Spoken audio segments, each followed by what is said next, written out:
Assalamualaikum dan salam Sarawakku sayang. Buletin Ukas edisi malam 22 Oktober 2020 bersama saya, Lia Amira Anorigos.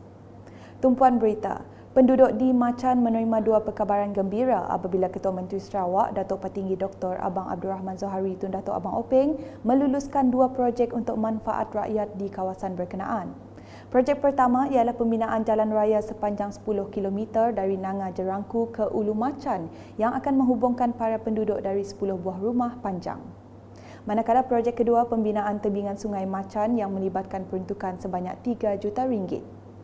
Berucap semasa majlis perasmian Pejabat Pertanian Nanga Macan Kenawit petang tadi, Ketua Menteri memberitahu kelulusan kedua-dua projek tersebut membuktikan komitmen Kerajaan Sarawak dalam membawa kemajuan kepada rakyat di kawasan luar bandar. Dalam masa 1 bulan, saya nerima 2 permintaan. Hari itu. Ya, market. Tok datang hari itu, Alan dah beri surat dengan saya. Satunya ialah Pasar Jeraya. Yang atas jabatan dibuat order, jadi kita berkehendakkan jalan raya yang menghubung sampai ke Ulu Macan. Sudah merapak dah. Lulus kasih lulus tu. Kerana kita dah merapak, okeylah kita mula jalan ya.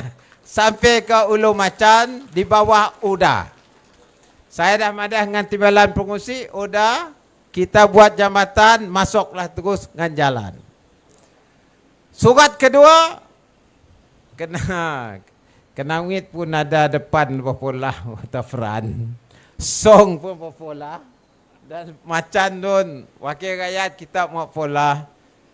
Yang atas 3 juta. 3 juta okeylah.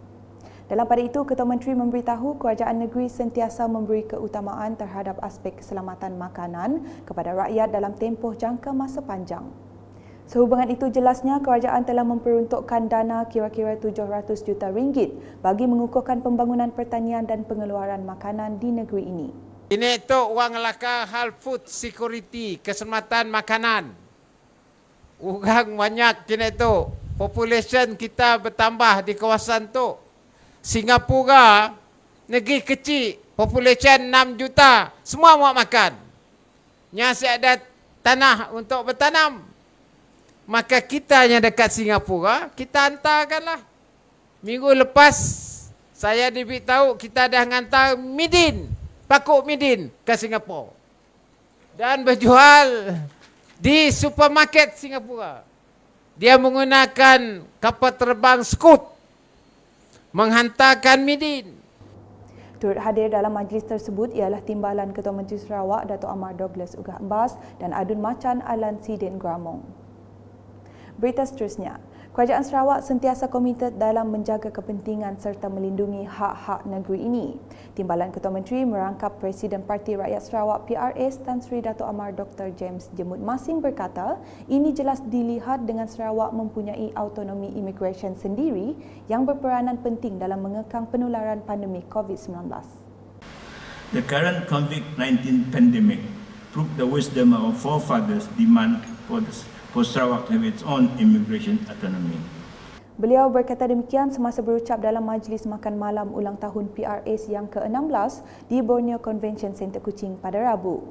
Dalam pada itu, beliau menekankan hak pemilikan ke atas minyak dan gas di negeri Sarawak perlu dipertahankan dan dilindungi oleh Kerajaan Sarawak bagi mengelakkan daripada dikawal Kerajaan Persekutuan.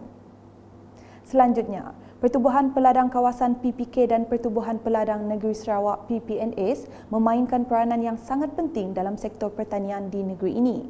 Menurut Menteri Muda Pemodenan Pertanian Tanah Adat dan Pembangunan Wilayah Sarawak, Datuk Roland Sagah Wiin, selain meningkatkan taraf sosioekonomi ahlinya, PPK dan PPNS juga menyumbang kepada jaminan bekalan makanan dan ekonomi Sarawak. Jelasnya kementerian menaruh harapan yang tinggi terhadap ahli jemaah pengarah AJP dan pengurus besar dalam Pertubuhan Peladang bagi memastikan perjalanan PPK atau PPNS sehaluan dengan hala tuju dan dasar semasa kerajaan negeri yang menetapkan sasaran pendapatan keluarga tani sebanyak RM6,000 sebulan sebagai pengeksport bersih menjelang 2030. Tidak lama, 9 tahun saja. We only have 9 years to meet this target. And the target is every household 6,000 ringgit a month. Is it difficult to achieve that? I think if you work hard, kalau kita kerja keras, kerja kuat, tidak begitu susah. Tapi saya yakin bahwa AJP dan pengurus besar dapat menjalankan tanggungjawab ini dengan baik. Beliau berucap demikian bagi mewakili Timbalan Ketua Menteri Merangkap Penasihat PPNS Dato' Amar Douglas Ugah Embas di Majlis Perasmian Mesyuarat Agung Tahunan PPNS ke-35 di Kuching pagi tadi. Menghimpunkan perwakilan daripada 28 pertubuhan peladang kawasan, mesyuarat tersebut bertujuan membincang dan memutuskan aktiviti-aktiviti perniagaan, perkhidmatan dan hala tuju PPNS. Sementara itu, berucap dalam majlis sama, Menteri Muda Pemodenan Pertanian Tanah Adat dan Pembangunan Wilayah Sarawak yang juga pengerusi PPNS, Datuk Dr. Abdul Rahman Ismail berkata, dalam usaha menuju aspirasi kerajaan negeri menjadikan Sarawak pengeksport bersih makanan, PPNS telah menceburi bidang pemprosesan dan pemasaran produk pertanian keluaran peladang. Sehubungan itu, tambahnya, bengkel untuk menyediakan pelan rancangan 5 tahun 2021 hingga 2025 pertubuhan peladang akan diadakan yang melibatkan rantaian makanan keseluruhannya. Kita telah pun merancang untuk mengadakan satu bengkel